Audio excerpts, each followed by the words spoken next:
TV star Kushal Tandon ने खोला energy drink घोटाले का राज। कहा, मैंने सोशल मीडिया पर पोस्ट किया, तभी मेरी पेमेंट आई।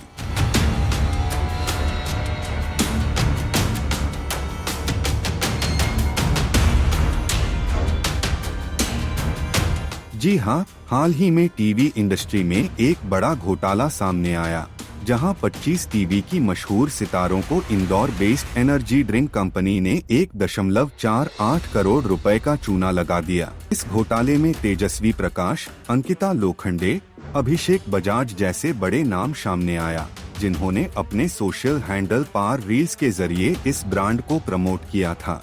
मगर जब बात पेमेंट की आई तो सभी को ठेंगा दिखा दिया गया।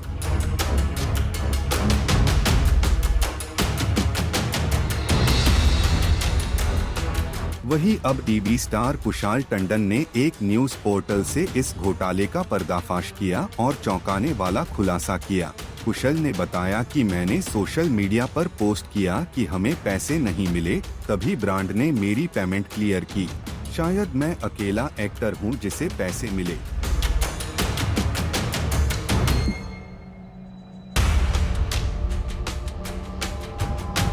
कुशाल के मुताबिक रोशान गैरी बिंदर, जो इस ब्रांड और सितारों के बीच की डील का हिस्सा थे, उन्होंने पेमेंट का आश्वासन दिया था, लेकिन महीनों बीतने के बाद भी पैसा नहीं मिला। जब कुशाल ने सोशल मीडिया पर ब्रांड की पोल खोलने की धमकी दी, तो तुरंत उनकी पेमेंट कर दी गई। बाकी सभी एक्टर्स आज भी अपने पैसे का इंतजार कर रहे हैं।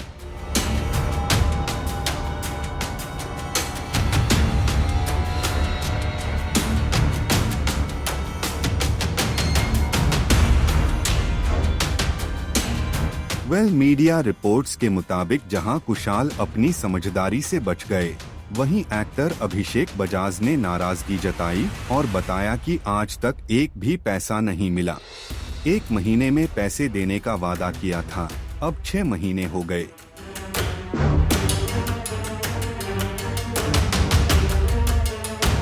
वहीं रिपोर्ट्स की माने तो टीवी स्टार अर्जुन बिजलानी भी इस स्कैम के शिकार होने से बाल-बाल बच गए। उन्होंने खुलासा किया, कंपनी ने कहा था कि यह ब्रांड सूर्य कुमार यादव का है, लेकिन जब मैंने खुद उनसे पूछने की बात कही तो उन्होंने मना कर दिया। वहीं से मुझे शक हो गया।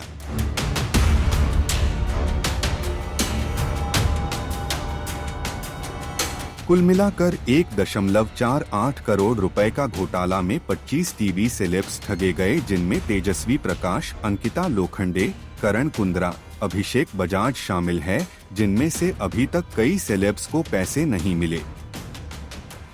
क्या सेलेब्स को मिलेगा इंसाफ या घोटालेबाज बच निकलेंगे? अब देखना होगा कि इस मामले में आगे क्या कार्रवाई होती है।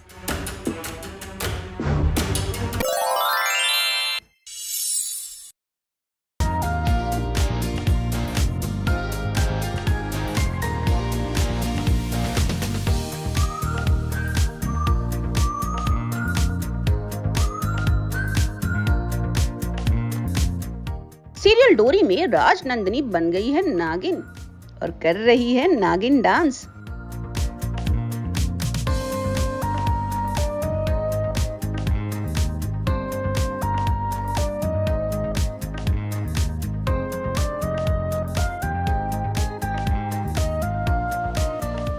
जी हाँ, सही सुना आपने। टेलीटॉक लेकर आ गया है आपको सीरियल डोरी के सेट पर, जहां पे भांग के नशे में राजनंदिनी कुछ और ही कर रही है।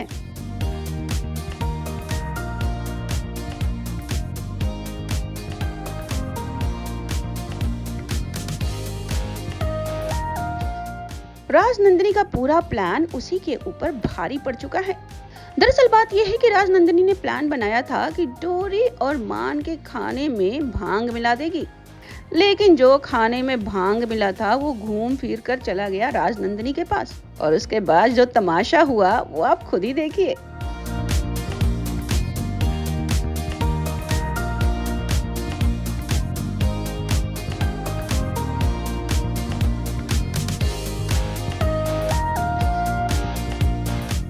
कभी नागिन डांस तो कभी ग्लास को आंखों में लगाकर दूर देखना।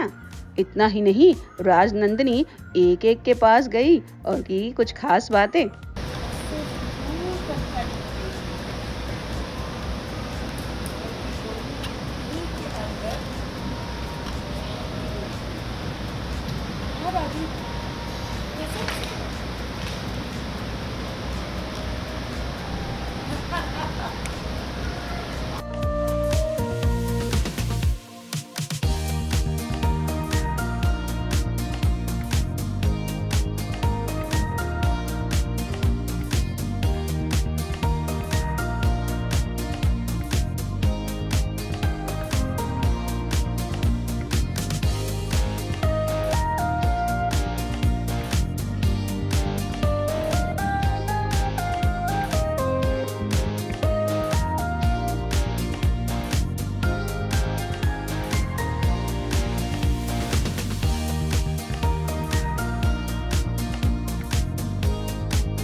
वेल, ये तो रही राजनंदिनी की बात, लेकिन भाई डोरी और मान का रोमांस भी तो देखना बनता है। चलिए आपको दिखाते हैं डोरी और मान का क्यूट सा रोमांस।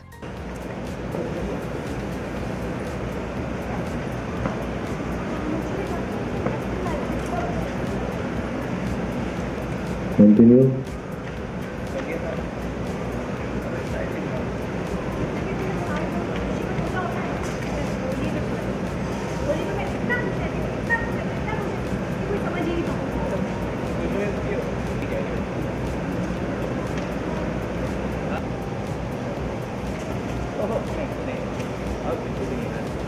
मैंने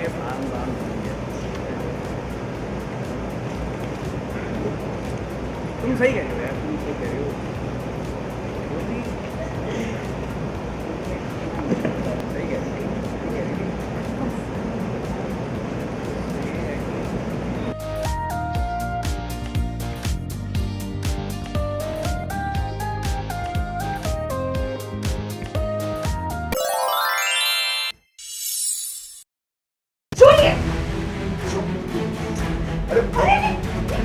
चलो ऐसे तुम्हारा हर प्लान तुम्हारी तरह निकम्मा है। क्या कहा था तुमने? हाँ? क्या कहा था तुमने? अभी से समझा कि मेरा और सुमन का कोई रिश्ता नहीं है, हम दोनों का रिश्ता टूट चुका है। सीरियल सुमन इंदौरी में आज हम आपको रिचार्ज करेंगे एक साथ कई ड्रामों से। तीर्थ ने सुमन को घसीटा और कहा कि घर से बाहर निकल जाओ। चलो जो कहना है मैं जाऊंगी ही नहीं। अरे लग जाएगी उसे, मैं जा ही नहीं रही हूँ। इतना ड्रामा करना है, लेकिन मैं तुम्हें इस घर से बाहर फेंक दे रहा हूँ। चलो ऐसे विक्रम ने दबाया देविका का गला। तुम्हारा हर प्लान तुम्हारी तरह निकम्मा है। क्या कहा था तुमने? हाँ? क्या कहा था तुमने? सुमन को घर से बाहर निकलवा दोगे? हाँ? निकलवाया तुमने बाहर? निकलवाया बाहर उसको? तो वहीं तीर्थ ने अखिल को मारा एक जोरदार थप्पड़। अभी से समझा कि मेरा और सुमन का कोई रिश्ता नहीं है, हम दोनों का रिश्ता टूट चुका है। जी हाँ, आज के इस ऑन लोकेशन में हम आपको दिखाएंगे बहुत सारे इंटरेस्टिंग ट्विस्ट। सबसे पहले हम आपको बताते हैं कि तीर्थ घसीट कर सुमन को घर से बाहर निकाल रहा है। तीर्थ बिल्कुल भी नहीं चाहता कि सुमन इस घर में रहे और इसलिए उसके सामान को पैक करता है और उसे घसीटता है। ये नहीं कर सकते। आप समझते क्या है खुद को? ये मेरा और मुझे क्या समझते? सामान लूं क्या मैं? जबरदस्ती घर में लाया, जबरदस्ती फेंक दिया। ये मेरा घर है, मैं जो मर्जी करूं। ये मेरे ऋषि का सवाल है। मेरे ऋषि का सवाल है, मेरा बेटा। उसे मेरी जरूरत है। ऐसा तुम्हें लगा? कोर्ट को नहीं, तभी उसकी कस्टडी मुझे दिया ना। वो कस्टडी ना जो झूठ बोल के ली तुमने। झूठ नहीं, उसको सबूत कहते हैं। और तुम क्या सबूत की बात कर रहे हो? तुम तो खुद सबूत खरीदने में एक्सपर्ट हो। गुलशन की बात पे विश्वास करने वाला बेवकूफ होता है। और गुलशन की बात को खरीदने वाला ज्यादा बड़ा बेवकूफ होता है, समझी? तो फिर सुमन शांत बेटा, शांत की क्या लड़ो मत। इस मैटर से बाहर रहिए प्लीज, ये हमारा पर्सनल मैटर है। सुमन ने भी जिद ठान ली है और वो कहती है कि वो इस घर को छोड़कर नहीं जाएगी। वो अपने भाई के कत्ल का पता लगाकर ही रहेगी। वेल, इस बात पर तीर्थ सुमन की काफी बहस होती है। घर वाले भी बहुत परेशान हैं तीर्थ के इस एक्शन को लेकर। मैं नहीं जा रही हूँ। मैंने कहा ना निकलो ऐसे। मैं नहीं जाऊंगी। मैं जाऊंगी नहीं, जो करना कर लो। गंदी ड्रामा, तुम्हें इस घर से बाहर जाना पड़ेगा। तुम्हें जो करना है करो। वेल ये सब तो हो रहा है, लेकिन इसका मजा ले रहा है विक्रम। देविका विक्रम को ये सब मोबाइल पर दिखा रही है, लेकिन इससे पहले क्या होता है वो हम आपको दिखाते हैं। विक्रम को आता है बहुत गुस्सा और वो देविका का गला दबाता है। देविका को बहुत सारी उल्टी सीधी बातें कहता है और उसको बोलता है कि तुमने बोला था कि तुम सुमन को इस घर से बाहर निकाल दोगी, लेकिन तुम वो भी नहीं कर पाई। तुम्हारा हर प्लान तुम्हारी तरह निकम्मा है। क्या कहा था तुमने? हाँ? क्या कहा था तुमने? सुमन को घर से बाहर निकलवा दोगी? हाँ? निकलवाया तुमने बाहर? निकलवाया बाहर उसको? हाँ? नहीं ना? नहीं ना? क्यों? बस सुमन ने क्या किया? तीत को किस कर दी सबके सामने? हाँ? निकम्मी हो तुम, निकम्मी, एक नंबर की निकम्मी। तुम्हारा नाम देविका मित्तल नहीं, देविका निकम्मी होना चाहिए था। अपनी बेवकूफियों की वजह से हो रहा है। अरे बेदिमाग कामों की वजह से। हाँ, बददिमाग काम करते रहो तो ऐसे बददिमाग काम करते रहोगे ना तो सुमन भी तुम्हें पकड़ लेगी। फिर तुम्हें भीख तो दूर की बात है, तुम्हें सुमन कभी नहीं मिलेगी। सुमन मुझे मिलेगी, सुमन मेरी है, सुमन मेरी है। समझाए? समझाइए आपको। सुमन के लिए कुछ भी कर सकता हूँ, जान दे भी सकता हूँ और जान दे भी सकता हूँ। इनफैक्ट मुझे लगता है जान लेना ज्यादा बेटर है। उसका चेहरा जला दूंगा मैं। ओह गॉड, कुछ नहीं करोगी। हर बात पे ऐसे साइको वाली बातें करना जरूरी है क्या? हाँ, और तीर तो मार के ना तुम्हें कुछ मिलेगा ना मुझे। हमारा कोई फायदा नहीं है वो करके। ऐसा होता ही रहता है। तभी देविका विक्रम को मोबाइल पर वीडियो दिखाती है। ये वीडियो कॉल होता है जो पूरा नजारा दिखाता है कि किस तरह से तीर्थ सुमन को घसीटते हुए घर से बाहर निकाल रहा है। मैं इस घर को, आपको, ऋषि को छोड़ के कहीं नहीं जा रही। मैं यहीं रहूंगी और सच पता करके रहूंगी कि ये सब किसने किया है। आपसे किसने दूर किया है इतने साल मुझे।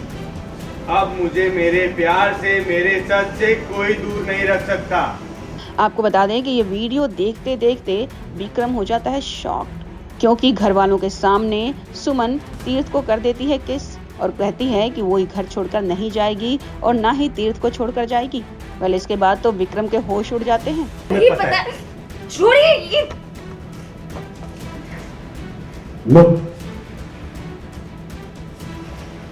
अब आपको एक बार फिर से लेकर चलते हैं घर में, जहां अखिल सुमन को भाभी बोलता है और उनसे बात करने की कोशिश करता है। 5 साल पुरानी बात को याद दिलाता है और तभी पहुंचता है वहां पे तीर्थ और एक जोरदार थप्पड़ लगा देता है अखिल को और उसे समझाता है कि उसके और सुमन के बीच कोई रिश्ता नहीं है।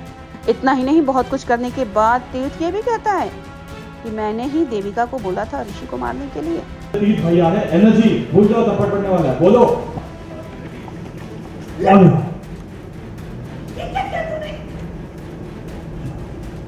बीच से समझा कि मेरा और सुमन का कोई रिश्ता नहीं है। हम दोनों का रिश्ता टूट चुका है और अगर रिश्ता टूट चुका है तो क्यों इसको भाभी भाभी करके चिल्लाता रहता है, बोलते रहते इसको भाभी भाभी। रिश्ते को नाम देना, जोड़ना, तोड़ना, सच बताना, झूठ दिखाना, मुझे रखना, छोड़ देना, ये सबका अधिकार आपने रखा है क्या? अधिकार नहीं, दूसरे दिए जाते हैं, मन से मानने लिए जाते सिर्फ। और मेरे ऊपर हर अधिकार आपका। सिर्फ 5 साल पहले तो अब ना आप मुझे छोड़ सकते हैं, तोड़ सकते हैं, ना झूठ दिखा सकते, ना सच छुपा सकते, क्योंकि अब ये मेरा फैसला है। लेकिन भाई सुमन तो मानने वाली ही नहीं है। इतना घसीटने के बाद, इतना टॉन्ट सुनने के बाद भी सुमन घर से निकलती नहीं है। अब इसके आने वाले एपिसोड्स में क्या होगा ये जानने के लिए बने रहिए हमारे साथ।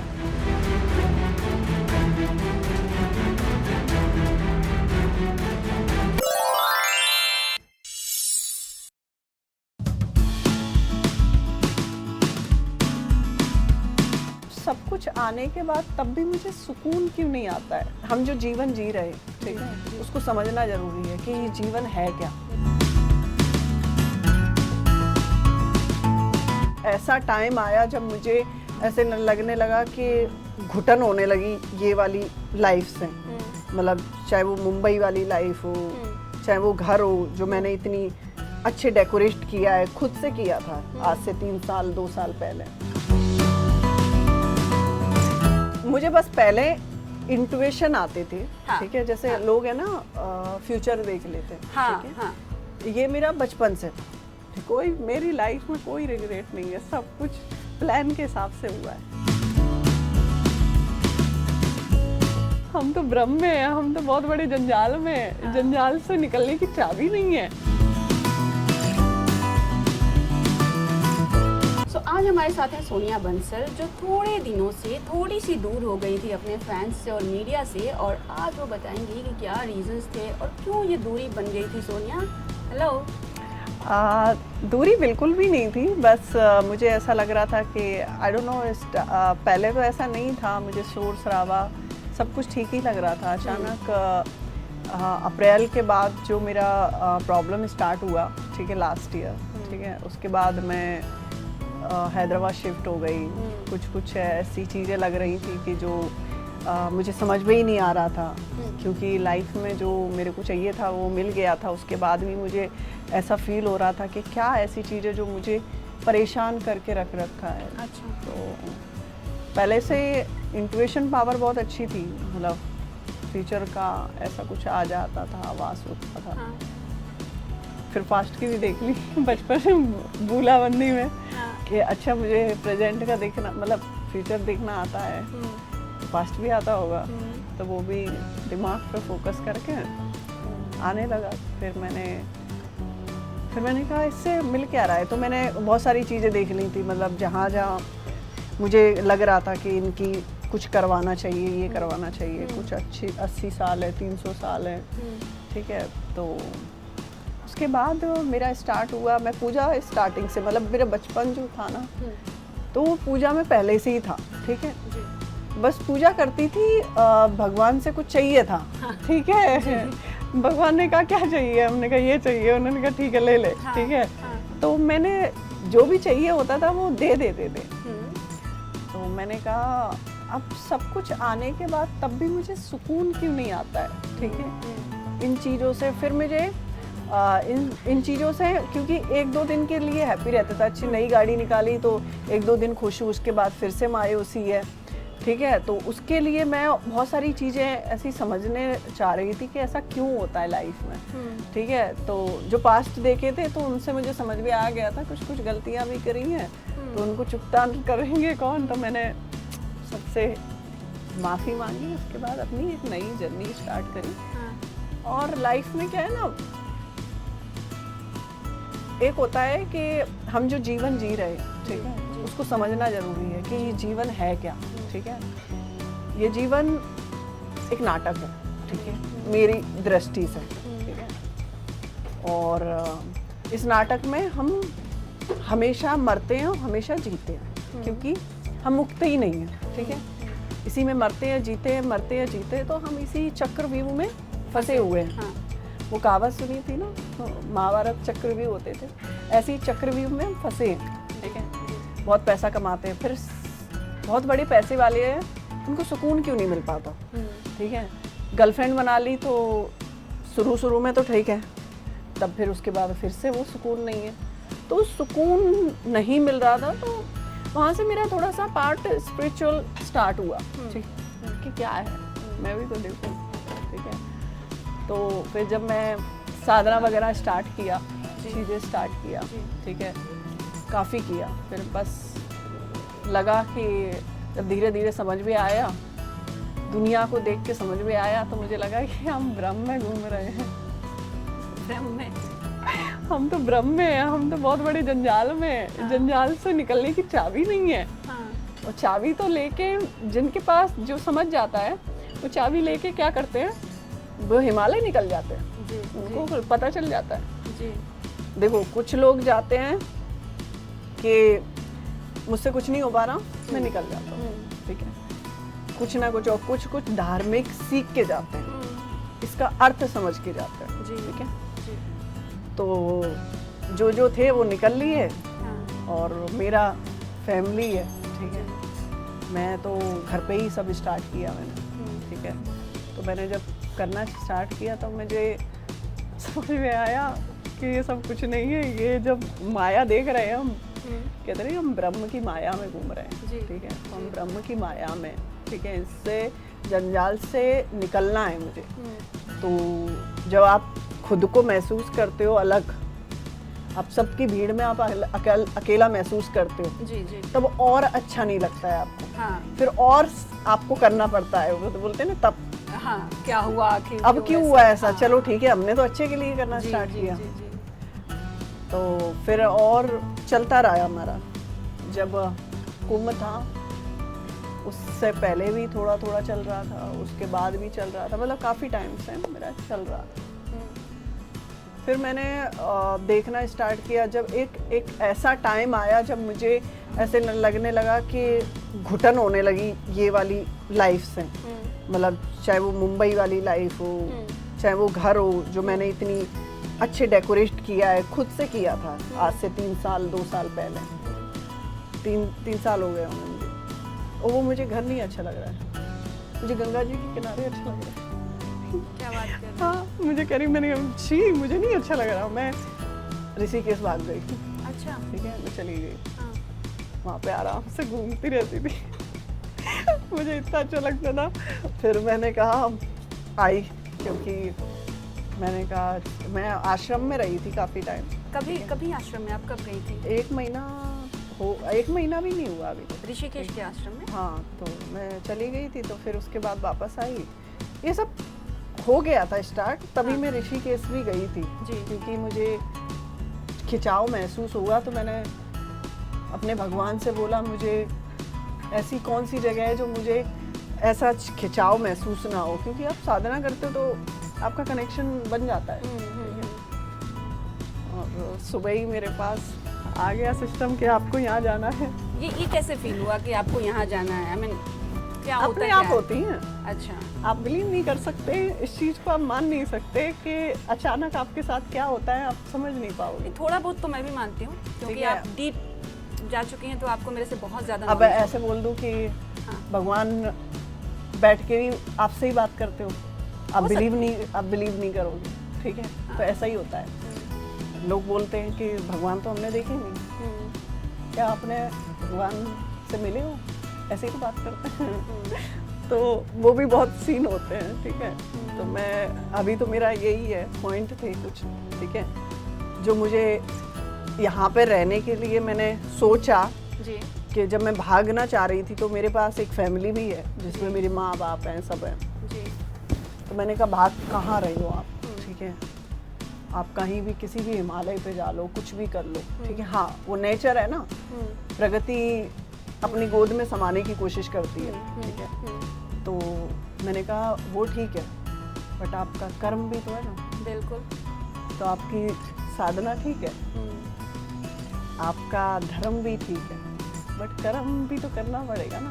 जी फिर मुझे समझ में आया कि जिन लोगों से मैंने मिल रही थी, बात कर रही थी, तो अब उनसे कुछ बोल तो सकते नहीं है, जिस तरीके से मुझे अनुभूति हुई है चीज़ों का, समझ में आया है, ठीक है। अब मुझे लगा कि जितना मैंने ऑब्जर्व करके देखा है, जितना मुझे कैलकुलेशन समझ में आया, ठीक है, लाइफ का जो भ्रम लोगों में है, ठीक है, अच्छा है घर लो गाड़ी लो सब में रहो, क्योंकि जिस जीवन है जो मिला है उसको अच्छे से काटना चाहिए, ठीक है। बिल्कुल। तो मुझे मेरा पॉइंट था कि लोगों को है ना चीज़ों से दूर किया गया है, ठीक है, वो है अपना जैसे धर्म, ठीक है, दूसरा है कि एक सब्जेक्ट होना चाहिए, ठीक है, जैसे राम मंदिर बना इतना बड़ा, ठीक है, उसमें करोड़ों रुपए खर्च हुए, ठीक है। अब हमारी जो यूथ है, ठीक है, उसको कुछ सीखने के लिए कुछ तो मिलना चाहिए। मैं कह रही हूँ कोई आपको गंदी निगाहों से देख रहा है लड़का, मैं कह रही हूँ उसकी गलती नहीं है, बताओ क्यों? क्योंकि उसको सिखाया ही नहीं गया, हाँ, पता है सही क्या है गलत, ठीक है, सही है क्या गलत है। तो लोग तो बेचारे बेवकूफ़ की तरह घूम रहे हैं ना, जी जो गलत चीज़ें कर लेते हैं, गलत काम कर लेते हैं, ठीक है, लड़कियों लेते हैं, ठीक है, बहुत सारी गलत चीज़ें चलती है, चोरी फरेबी। शायद उनको एक बार अपने जीवन में एक बार उन्होंने ये शिक्षा ली होती तो वो गलत काम नहीं कर रहे होते। बिल्कुल बिल्कुल सही बोल रहे हैं। तो मेरा कहने का मतलब है कि जब इतनी अच्छी एजुकेशन है, इतनी अच्छी, मैं कह रही हूँ बहुत डेवलप किया है, ठीक है। मोदी जी ने, योगी जी ने जो काम किया है बहुत अच्छा किया है, चाहे वो महाकुंभ को लेके, चाहे राम मंदिर को, और बहुत सारे मंदिर निकलवाते हैं, बहुत सारी चीज़ें अच्छी करते हैं वो। जब मंदिर बनवा सकते हैं, सारी चीज़ें कर सकते हैं कि लोगों की सोच में थोड़ा परिवर्तन कर दिया जाए, तो क्या हिंदुस्तान में थोड़ा सा ठीक नहीं हो जाएगा? सोच का फ़र्क है। मैं कह रही हूँ कोई भी इंसान गलत नहीं है, क्योंकि उसको चीज़ें नहीं पता होती ना, वो अंधाधुंध चीज़ों में लगा रहता है।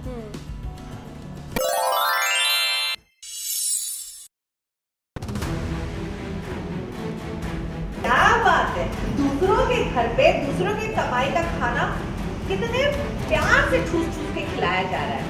समझ में आ गया आपको? अच्छा हुआ आप लोग खुद ही आ गए। मैं नंदलाल को भेजने ही वाला था खाने में बुलाने के लिए। बैठी बैठी। सीरियल गहना में चल रहा है डाइनिंग टेबल वाला ड्रामा, जहां पर टिम्मी की वजह से सबका मूड हो जाता है खराब। अरे टिम्मी, वाह कितना टेस्टी खाना है अंकल, बहुत अच्छा बहुत अच्छा। रुक जाओ। खाना खाना है ना। दरअसल बात ये है कि गहना और पूरी फैमिली पहुंच गई है काका के घर। जी हाँ, ये वही काका हैं जिनको गहना ने बचाया था। वेल चलिए आपको लेकर चलते हैं डाइनिंग टेबल पर, जहाँ पर आयुष्मान गहना को अपने हाथों से खिला रहा है, क्योंकि गहना प्रेग्नेंट है और आयुष्मान उसका पूरा ध्यान रख रहा है। क्या बात है, दूसरों के घर पे दूसरों के कमाई का खाना कितने शौक से खाया जा रहा है, वो भी ठूस ठूस के। तभी एंट्री होती है बाकी फैमिली वालों की, जहाँ पर आयुष्मान और गहना को ताने सुनने को मिलता है। मुफ्त का खाना ना उतना ही खाना चाहिए ताकि सामने वाला ना हमें घर से खाना खाए, समझे? कोई भी समझ नहीं आता कि किसी को खाते वक्त ही रुकना चाहिए, और खास तौर से उसे जो माँ बनने वाली है। अच्छा, इज्जत का खाना खाने के लिए कह दिया तो मेरी बातें टोकना हो गया। और तूने ये जो कहा था हम आपका किराया भर देंगे, कहाँ से लाएगा किराया है? हम तो अपना सब कुछ बनारस में छोड़ के आ गए। तो अभी सोचा तूने अपनी बीवी और बच्चे को कैसे पालेगा है? थोड़ा आप सोचिए। इतना ही नहीं, आयुष्मान को जॉब ना करने का भी ताना मिलता है। इसकी चिंता आप मत कीजिए, मैं अपनी बीवी और बच्चे की जिम्मेदारी उठा सकता हूँ। आज कुछ इंटरव्यूज है मेरे, जॉब मिल जाएगी, उसके बाद हमारी सारी प्रॉब्लम्स ठीक हो जाएंगी। हाँ हाँ, तेरे पास 7 सवालों का जवाब है, लेकिन अभी तक अपने भाई को नहीं ढूंढ पाया। अपनी खुशियों के चलते अपने भाई को भूल तो नहीं गया ना तू? क्या चल रहा है बेटा? उसका भी पता लगा रहा हूँ, जल्दी कुछ ना कुछ इन्फॉर्मेशन मिल जाएगी। हाँ ताई जी, आप परेशान मत होइए, किसान देवर जी जल्दी मिल जाएंगे। तेरा तो सही है, 10 बार चोट लगा के एक बार में मलहम लगा दो, सबके लिए अच्छी बन जाओ। और तभी डाइनिंग टेबल पर आते हैं काका, जिनके लिए गहना खाना परोसने लगती है, लेकिन आयुष्मान कहता है कि तुम मत करो, तुम्हें रेस्ट करना चाहिए। लेकिन गहना कहाँ मानने वाली। गहना जैसे ही खाना परोसती है, पीछे से टिम्मी आकर खाना उठा लेती है और काका की थाली में से खाना खाने लगती है, जिसकी वजह से और बवाल बढ़ जाता है, क्योंकि काका डाइनिंग टेबल छोड़कर चले जाते हैं। चलिए आपको दिखाते हैं ये पूरा ड्रामा। अच्छा हुआ आप लोग खुद ही आ गए। मैं नंदलाल को भेजने ही वाला था खाने में बुलाने के लिए। बैठी बैठी। हम अभी आपको परोसे। इतना सारा खाना मैं भी खाऊंगी। वाह अंकल, कितना टेस्टी खाना है, बहुत टेस्टी है। मैं खाना नहीं खाती दादा, मैं आपको